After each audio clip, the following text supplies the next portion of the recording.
Hiya. Thank you for joining us today. Could you just tell us a little bit about yourself and what you do? Yes, sure. My name's Nass from Business Pulse. It's a business advisory group and an investment group, primarily helping small business owners, looking at their financial structures, their overall financial position, and how that can be leveraged to create growth for the business. Obviously, given today's currency, it's all about survival, looking and being signposted for the relevant grants that are available, as well as the loans and also funding that's external to those loans. So to give business owners the option of weighing up what's best for them in the current situation, and obviously hopefully springboarding them out of the current hiatus we're in. Yes, it's been a very difficult time. So I know there's changes coming up to the furloughing at the moment. So what's happening with that moving forwards? Well, you've got the furloughing situation where furlough's been agreed to continue to the end of July, 31st of July, but after that, the Chancellor's already signalled that he wishes companies to start putting their hands in the pockets, look at the contribution of 20%, but more importantly, pension contributions and NI contributions, which will obviously impact the amount of money that these firms have got, and also whether they're going to look at maintaining their two costly bases, really, accommodation costs and their staff costs. So I suspect a lot of business owners will start to be reviewing their cost base in those two areas, importantly, quite closely now.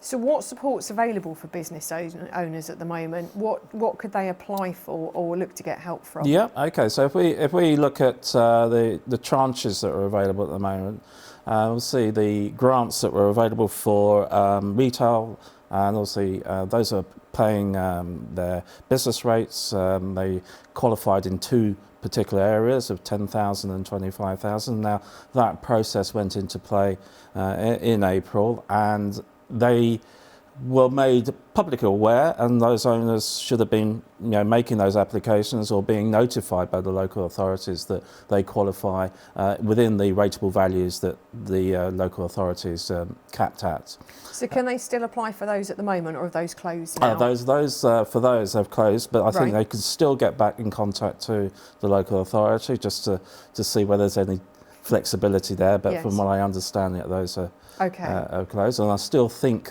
a lot of local authorities are keen to help businesses. I think that's a key message, that if there's grant funding there, the local authorities are keen to help. So I'd implore all business owners to get in contact with the local authority and explore what's available.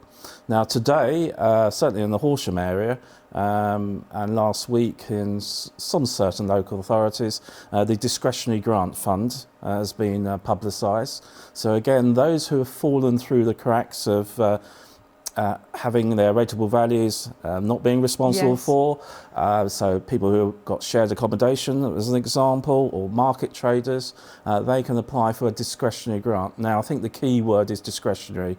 So you apply online, you provide the information that the local authority requires, nothing more, nothing less. That's really important, and you make it quite clear what impact COVID-19 has had on your business and why it's affected your business from the time that lockdown occurred. Very important also to demonstrate that you were in business prior to the 11th of March 2020. So clear questions that are being asked, and you've got to give clear answers, especially on the discretionary grant, because it is discretionary. It's a smaller pot that's available, I think for Horsham in the region of £1.3 million, and of course that's got to be spread over a number of people that believe that they qualify. Yes, I think I've heard of quite a few people falling through the gaps. So I think they'll be very keen to apply for this, and that's a great bit of advice, being very clear about how your business has suffered and that you were in business prior as well, to make that very clear. And I think it's important that also with grant funding, there are a number of websites out there, and I can certainly publicise them through the support group, that have been set up to particularly help businesses.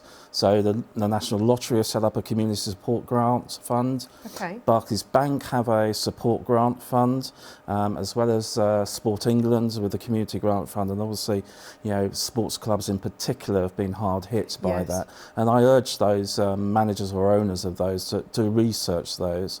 There's a good website on the West Sussex County Council website of where there's other types of grant funding, the future funds grant funding. So do try and explore that. I'm more than happy to work with you to publish all those grant links for people to access. So it sounds like there are a few more options out there than there were initially. In the grant funding, yes, but they're very difficult to find. So what I've started to do is collate all that information and start pushing those out. So again, through the business support group, I'm more than happy to collate those grants in that tranche so people know that they're grants and they can access them and see if they qualify. That would be really useful. Yeah. Now, is there anybody who's still falling through gaps that needs more support? Yeah, so really what you then look into is the loan structures that have been put in place. So again, there's probably a number of routes you can go through, but the clear ones that you want to look at is the first one, which is the bounce back loans.